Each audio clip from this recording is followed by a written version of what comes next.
2024학년도 1학기 중간고사 대비 구주입의 모의고사 2학년 과학 영역의 해설을 맡은 저는 한승민입니다.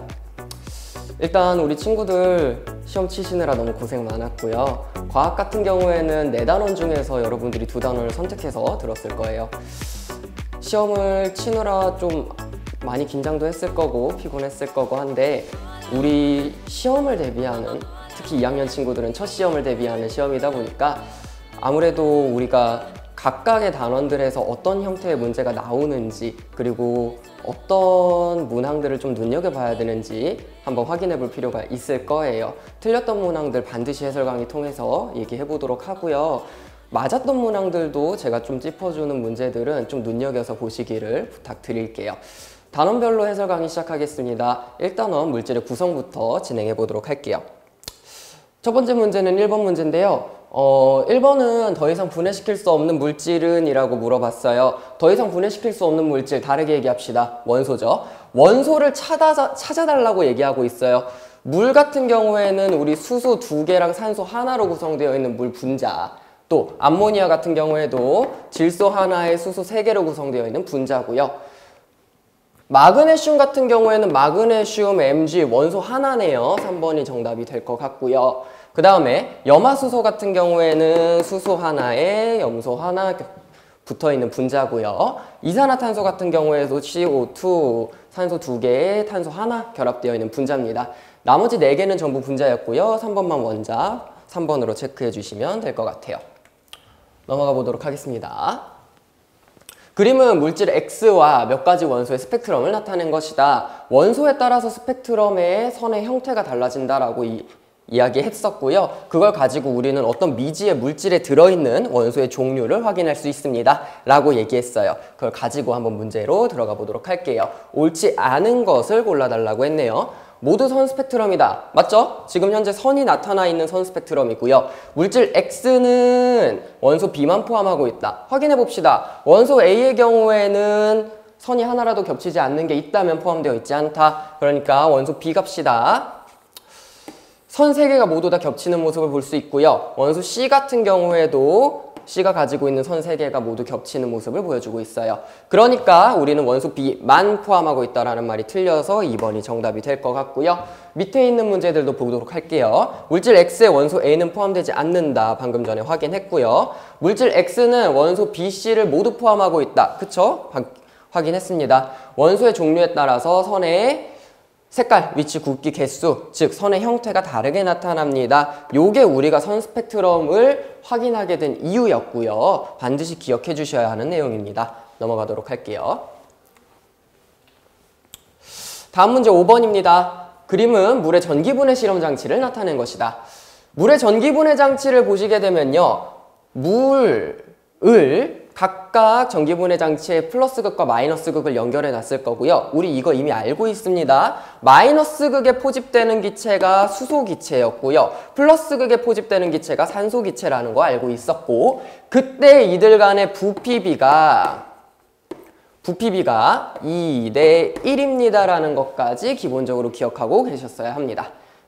보기로 들어가 볼게요. 이 실험으로 물이 원소가 아님을 알 수 있다. 그렇죠. 원소는 쪼개지지 않을 거라 그랬고, 그 쪼개지지 않는 기본 성분이 아니네? 쪼개졌네? 아, 원소가 아니구나 확인했습니다. 플러스 극에서 발생하는 기체에 성냥불을 가까이 하면 퍽 소리를 내면서 탄다. 플러스 극에서 포집되는 기체는 산소였고요. 산소였다면 꺼져가는 향불이 다시 활활 타오릅니다. 라고 이야기했을 거예요. 이 설명은 플러스 극에서 발생하는 기체가 아니라 마이너스 극에서 발생하는 기체인 수소입니다. 됐죠? 넘어갈게요. 디귿. 플러스 극에서 발생한 기체의 부피는 마이너스 극에서 발생한 기체의 부피보다 크다. 플러스 극에서 발생한 기체가 누구였냐면 산소였고요. 마이너스 극에서 발생한 기체는 수소였습니다. 누가 더 큽니까? 수소 기체의 부피가 더 큽니다. 그러니까 산소의 부피가 수소의 부피보다 크다라는 말이 잘못됐네요. 정답은 기억밖에 없었습니다. 1번. 오케이. 넘어갈게요. 7번입니다. 그림은 어떤 물질의 화학식이다. 3C2H5OH라고 얘기하고 있고요. 우리가 수준에서 사실 굳이 이 분자를 알 필요는 없지만 굳이 알아놓는다 그러면 에탄올이라고 하는 분자입니다. 내려가 볼게요. 옳지 않은 것 골라달라고 얘기했어요. 분자의 개수는 3개이다. 앞에 개수를 가지고 우린 분자의 개수 얘기하기로 했으니까 3개 맞고요. 총 원자의 개수는 27개이다. 총 원자의 개수 어떻게 계산할까요? 분자의 개수에다가 분자를 구성하고 있는 원자의 개수 곱해주시면 될 겁니다. 그러니까 지금 분자를 구성하고 있는 원자의 개수 2개, 5개, 1개, 1 생략한다라고 얘기했었죠. 총 9개의 내려서 쓸게요. 총 9개의 원자가 3개 존재하니까 27개 맞는 말이 될 거고요. 분자 한 개를 이루는 원자는 8개이다. 방금 확인했죠? 9개인 거 확인했으니까 정답은 3번 해주시면 되겠고요. 분자를 이루는 원소는 탄소, 수소, 산소이다. C가 탄소, H가 수소, 산소가 5였죠? 그러니까 수소, 산소, 탄소 맞습니다. 분자를 이루는 수소 원자의 총 개수는 탄소 원자의 총 개수의 3배이다. 분자를 이루고 있는 수소 원자 개수 몇 개인가 보면요. 6개에다가 전체 분자 3개니까 18개일 거고요. 탄소 원자의 총 개수는 분자당 2개에다가 분자 3개니까 6개일 겁니다. 그러니까 18은 6의 3배니까 맞는 말 되겠네요. 정답 3번 해주시면 됩니다.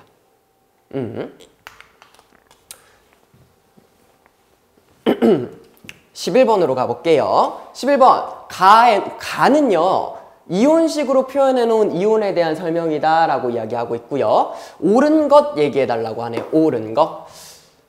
지금 여기에서 보이고 있는 원소 기호는 염소고요. 그런데 염소가 이온이 됐네. 우리 이온으로 부를 때는 음이온은 어떻게 하자 그랬냐면 화 붙이자고 했었고요. 그 다음에 소자로 끝나는 친구는 소 떼고 화, 이온 이렇게 붙여주라 그랬거든. 그러니까 이 친구는 어떻게 불러줘야 돼요? 염소이온이라고 한다. 아니고 염화이온이라고 한다. 얘기해 주셨어야 했고요. 한 번 더. 전자의 개수는 16개이다. 자, 원자는 전기적으로 중성이라 그랬고요. 지금 현재 음이온 마이너스 1가짜리 음이온이기 때문에 전자를 1개 얻은 상황. 그런데 염소 원자의 원자에게 전하량은 플러스 17이라고 했으니까 전자의 개수도 몇 개? 17개였을 건데 하나가 추가됐네. 전자 개수 몇 개여야 돼? 18개여야 돼.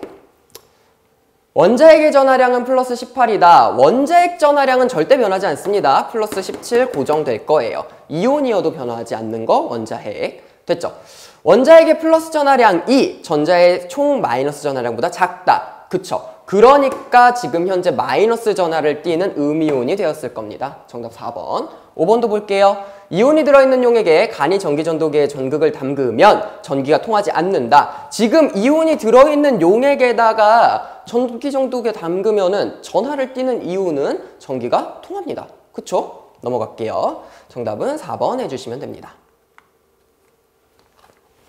12번입니다. 다음은 선영이가 물질 A를 확인하기 위해 실험한 결과입니다.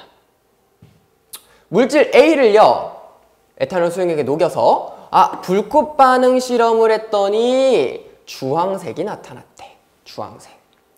우리는요, 불꽃 반응 실험에서 일부 금속 원소들을 확인할 수 있었고요. 그 중에서도 주황색을 확인할 수 있었던 금속 원소는 누구였냐면 칼슘이었습니다.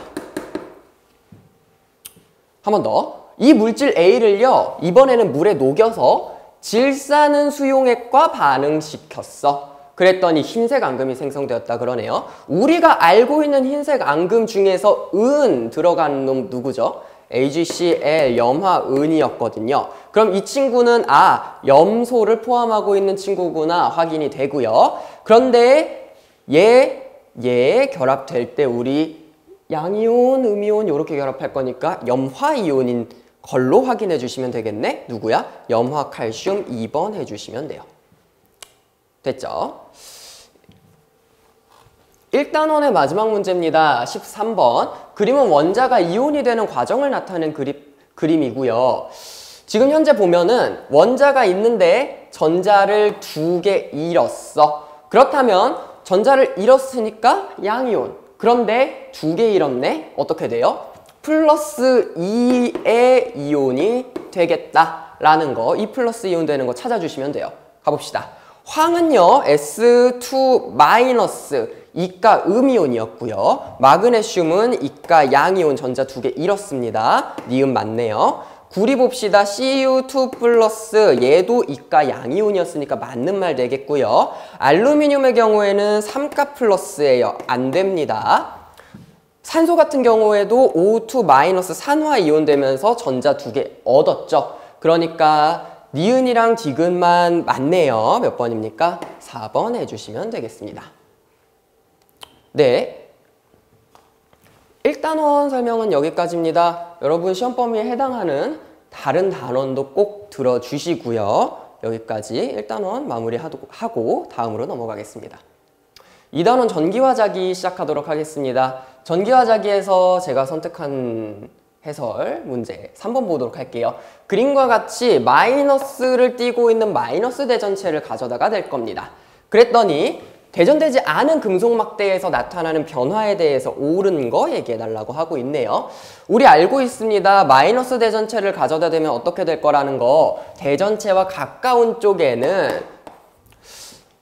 가져다 댄 대전체와 다른 전하가 대전될 것이라는 거. 그리고 반대쪽에 같은 전하가 대전될 거라는 거. 뭐 때문에? 전자가 이쪽에서 이쪽으로 이동했기 때문에 서로 다른 전기를 띠고 있는 아이고 말을 잘못했네. 전자가 이동했기 때문에 서로 같은 전하를 띠면 밀어내는 청력이 발생할 거고요. 그러니까 전자가 이동할 거야. 원자핵은 이동하지 않으니까 밀려갈 거예요. 내려갑시다. 가쪽은 전하를 띠지 않는다. 플러스 전하 띠는 거 확인했고요. 가쪽의 원자핵이 나 쪽으로 이동한다. 이동하는 건 원자핵 아니고 전자라고 말씀드렸어요. 나 쪽은요, 마이너스 전하를 띠는 거 맞네요. 정답 3번 될 것 같고요. 나 쪽의 전자가 가 쪽으로 이동한다. 나 쪽의 전자가 가가 아니라 가 쪽의 전자가 나거든요. 말이 바뀌어 있습니다. 가 쪽과 나 쪽은 같은 종류의 전하를 띈다. 다른 종류의 전하를 띱니다. 요게 정전기 유도 현상이었었죠. 넘어갈게요. 6번입니다. 그림과 같이 전지의 전구를 연결한 회로가 있다. 문제 보자마자 이런 생각을 했으면 좋겠어요. 마이너스 쪽에서 플러스로 가는 거 누굽니까? 아, 전자의 이동 방향이구나. 플러스 쪽에서 마이너스 쪽으로 가는 B는 누구겠구나. 전류의 이동 방향이겠구나 라는 거 한번 확인하고 가시는 게 제일 좋고요. 밑으로 내려가서 옳지 않은 거 골라보도록 할게요. 전류의 방향은 B이다. 위에다 적어놨고요. 위 회로에서 전구는 저항을 의미한다. 그렇죠. 전구는 저항을 의미하게 될 겁니다. 스위치를 닫으면 전자는 A 방향으로 이동하는 것도 확인했고요. 스위치를 열면 전자는 더 이상 움직이지 않는다. 움직이지 않는 건 아닐 겁니다. 어떻게 움직일 거야? 자유롭게 이동할 겁니다. 자기 마음대로 움직일 거지 움직이지 않는다고 얘기하시면 안 돼요. 정답 그래서 4번이고요.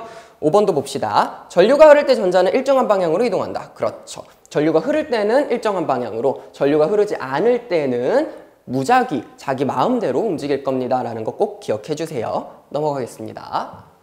7번입니다. 그래프는요, 두 니크롬선 AB에 걸리는 전압과 흐르는 전류의 세기를 나타내고 있고요. 우리가 이런 그래프를 봤을 때는 항상 X축과 Y축에 무엇이 있는지, 그리고 그때 기울기가 무엇을 의미하는지를 반드시 체크를 해주셔야 된다. 가로축 X축에 전류가 적혀 있고요. 세로축에 전압이 적혀 있으므로 지금 현재 기울기가 의미하는 거는 전류분의 전압이네. 이렇게 해놓고 보니까 이 기울기가 뭘 의미해요? 저항을 의미한다는 거 확인할 수 있을 것 같고요.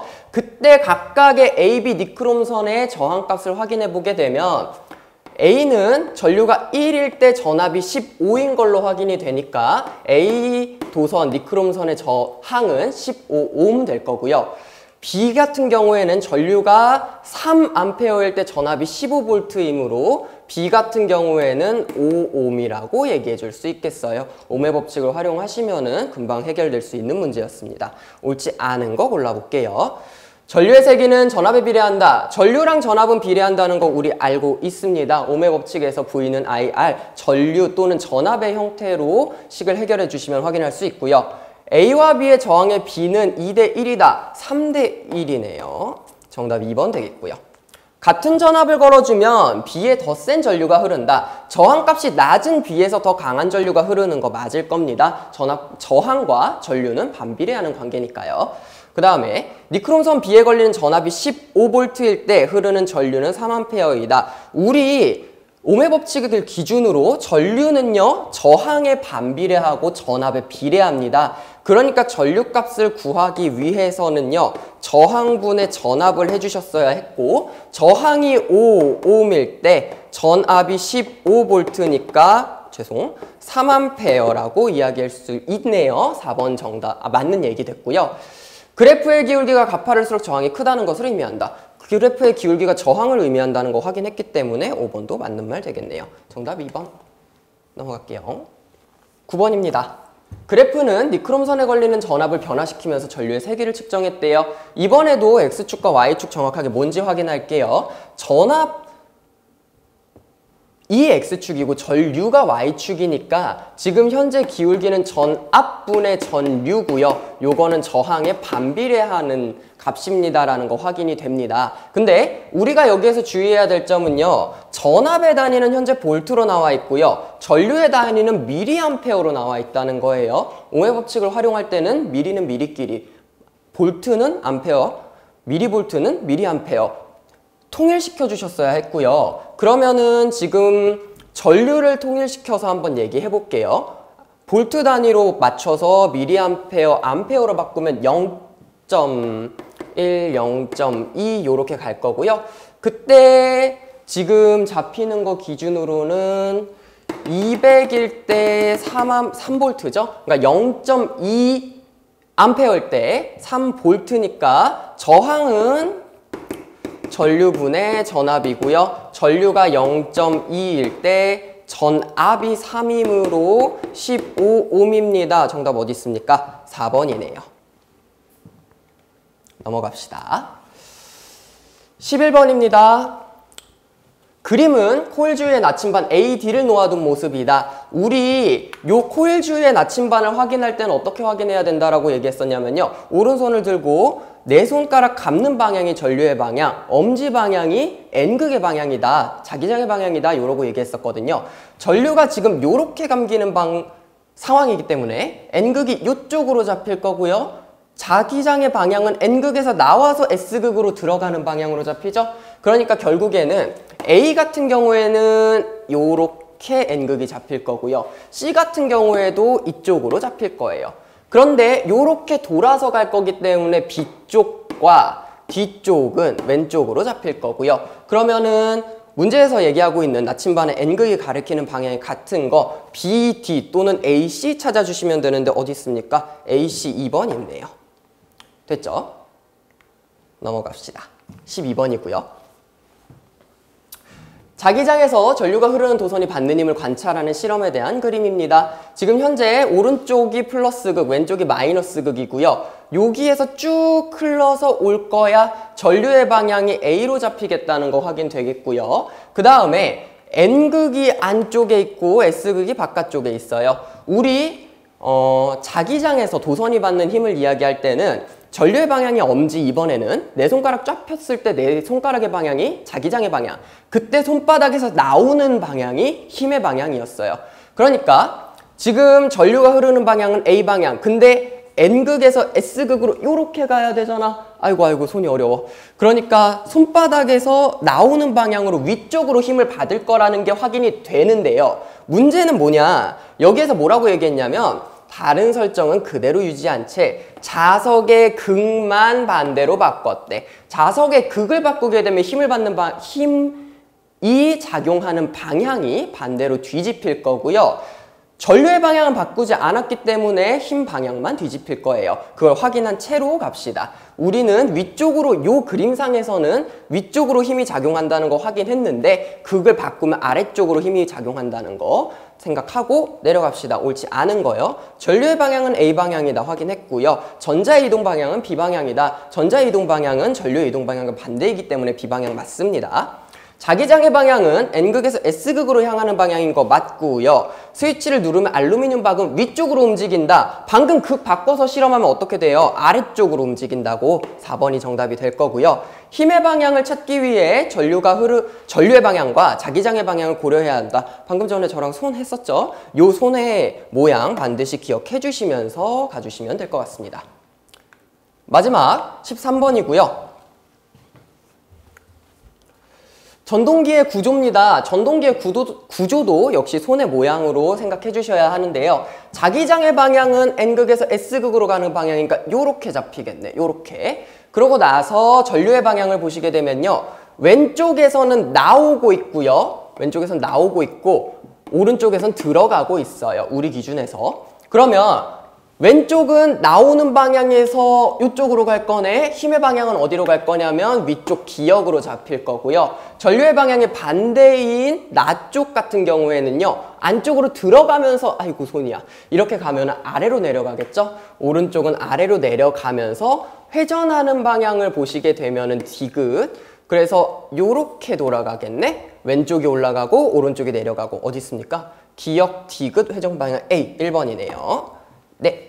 이렇게 해주시면은 2단원 해설 강의 마무리하도록 하겠습니다. 3단원 태양계 시작하도록 하겠습니다.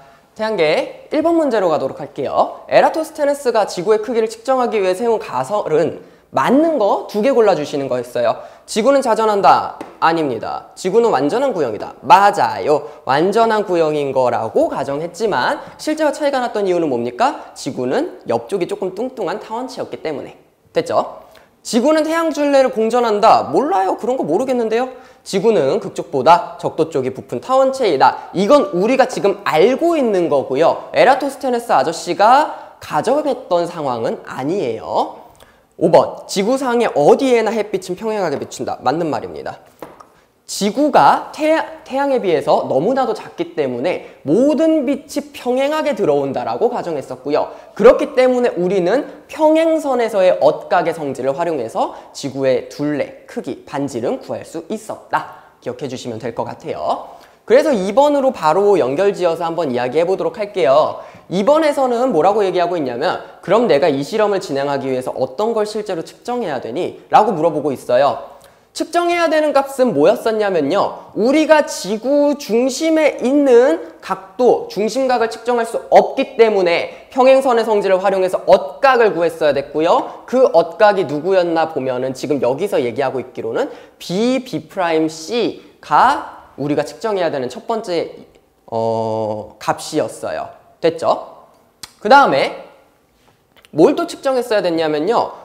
평행선에서의 엇각의 성질과 더불어서 구에서 둘레는 어떤 부채꼴의 중심각과 호는 비례합니다 라는 성질을 썼었거든. 즉 원의 성질을 썼었단 말이에요. 그러기 위해서 우리는 어디도 측정했어야 됐습니까? 요 중심각과 같은 요 길이 호 AB의 길이죠. 그러면은 밑에서 찾아볼게요. 호 AB의 길이 그리고 B, B'C의 크기 1번이네요. 이렇게 해결해 주시면 되겠습니다.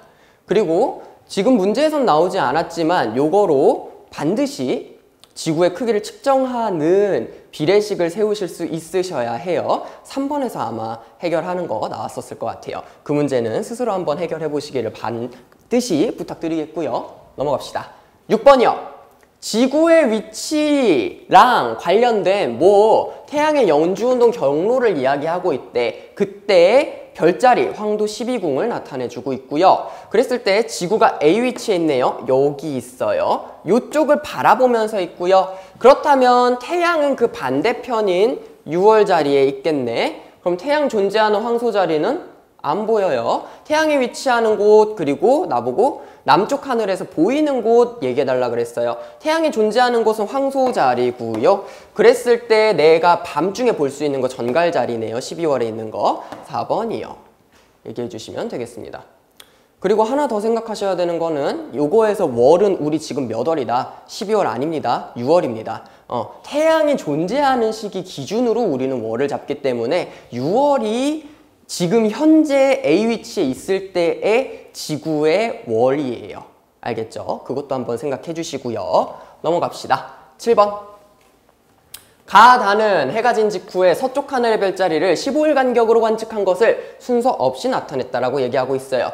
생각해 봅시다. 이 현상은 일단 첫 번째, 지구의 공전에 의해서 일어나는 별의 연주운동 현상이고요. 태양을 고정시켜 놨다라 그랬을 때 별은 동쪽에서 서쪽으로 내려가는 형태로 갈 겁니다. 라는 거 기억해 주셨어야 됐어요.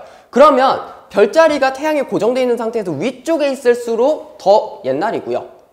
앞전에 찍은 거. 그러고 더 아래로 내려갔을수록 뒤에 찍은 상황이죠. 그러니까 가장 위에 있는 가에서 나, 그 다음에 다 쪽으로 시간이 흘렀습니다 라는 거 확인할 수 있겠고요. 그러면 옳지 않은 거 생각해 봅시다. 별자리는 하루에 약 1도씩 이동한다. 지구의 공전에 의해서 생기는 현상이고요. 지구 공전은 하루에 약 1도 정도씩 이동하기 때문에 맞는 말입니다. 가나다 순서대로 관측되었다도 방금 확인했었고요. 지구 공전에 의해 나타나는 현상 계속 얘기하고 있습니다. 위와 같은 현상을 별의 연주운동이라고 한다. 맞고요. 마지막, 별자리를 기준으로 태양은 동쪽에서 서쪽으로 이동한다. 별자리를 고정시켜 놨다면 태양이 위로 올라갈 거고요. 우리 기준에서 서쪽에서 동쪽으로 넘어갈 겁니다. 됐죠? 그러니까 말이 바뀌었네. 정답은 5번.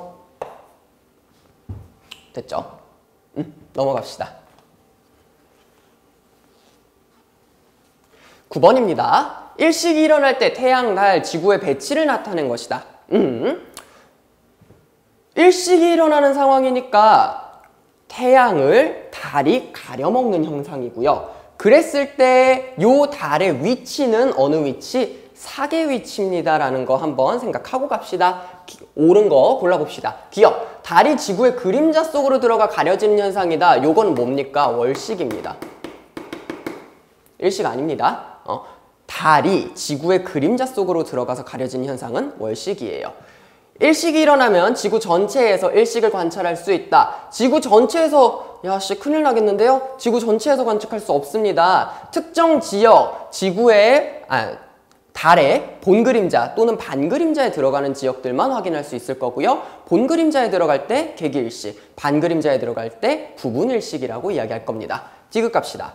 A에서는 개기일식이 일어나고 B에서는 부분일식이 일어난다. 제가 방금 말씀드렸던 거죠. A가 뭐냐면 본그림자, B가 반그림자. 그러니까 A에선 개기일식, B에서는 부분일식 일어나는 거 맞네요. 지금만 맞아서 정답 2번 해주시면 되겠습니다. 됐죠? 넘어가 봅시다. 11번이요. 태양계 행성을 2개의 집단으로 구분할 건데요. A 집단에 해당하지 않는 행성을 골라달라고 얘기하고 있어요. 그래프를 보면 A 집단은 질량이 작고 반지름도 작은 집단입니다. 무슨 행성? 지구형 행성. B 집단은 질량도 크고 반지름도 큰 집단. 어느 집단? 목성형 행성. 그러면 A에 해당하지 않는 거, 즉 지구형 행성에 해당하지 않는 거, 목성형 행성에 해당하는 거 누굽니까? 1번 천왕성 얘기해 주시면 되겠습니다. 됐죠? 지구형 행성과 목성형 행성의 특징 반드시 기억하고 가주셔야 해요. 오케이, 넘어갈게요. 마지막 문제입니다. 3단원에서 마지막 문제. 태양의 표면과 대기에서 나타나는 현상에 대한 설명으로 옳은 것은? 옳은 거 물어보고 있어요. 옳은 거. 첫 번째, 코로나는요, 광구 위에 얇고 붉은색의 대기층이라고 이야기하고 있는데 이거 코로나 아니죠? 이렇게 얘기하시면 안 돼요. 코로나는 뭡니까? 채층 위로 쫙 퍼져 있는 백색의 대기층입니다. 얘기해 주셔야 돼요. 2번 플레이어, 채층 위로 넓게 뻗어 있는 진주색의 대기. 1번에서 코로나 얘기하는 거 잘못 얘기해 줬네요. 오케이, 넘어가도록 하고요. 쌀알무늬, 태양의 대기의 쌀알처럼 보이는 무늬. 노, 대기라고 하시면 안 돼요. 어딥니까? 광구죠, 광구. 그러니까 태양의 표면에 보이는 무늬가 쌀알무늬입니다. 오케이. 4번, 광구의 흑점은 광구에 나타나는 크기와 모양이 불규칙한 어두운 무늬. 맞죠? 그리고 주위보다 온도가 좀 낮은 곳이라는 것도 기억은 해주셔야 될 것 같아요.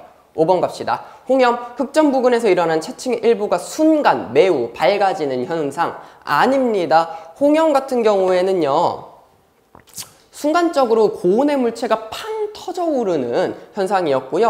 요 내용은 플레어에 해당하는 내용일 겁니다. 됐죠? 네.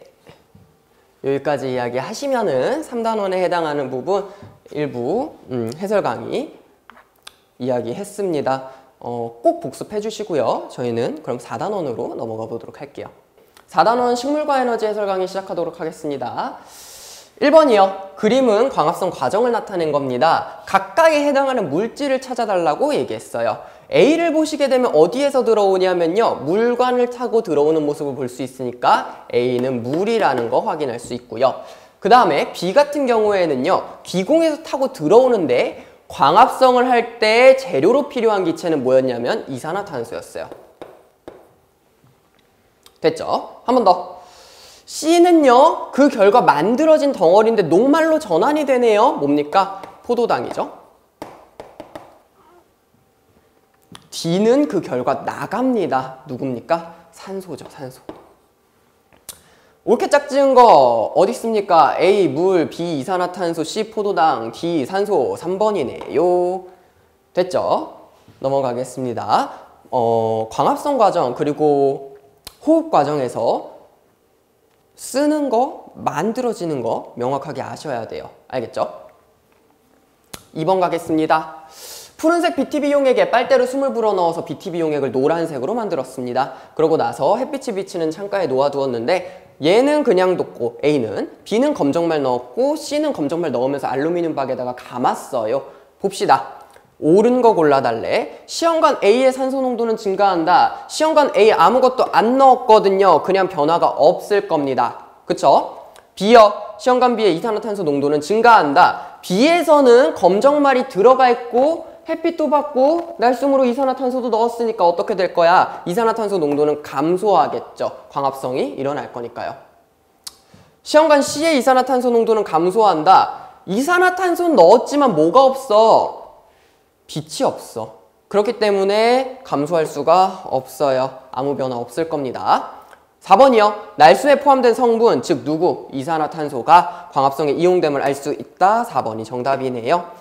5번 갑시다. 푸른색의 BTB 용액에 산소의 농도가 높아지면 노란색으로 변한다. 반대죠? 노란색의 BTB 용액에서 산소의 농도가 높아지면 파란색으로 변할 겁니다. 다르게 얘기하면 이산화탄소의 농도가 낮아져야 돼요. 오케이, 넘어갈게요. 3번입니다.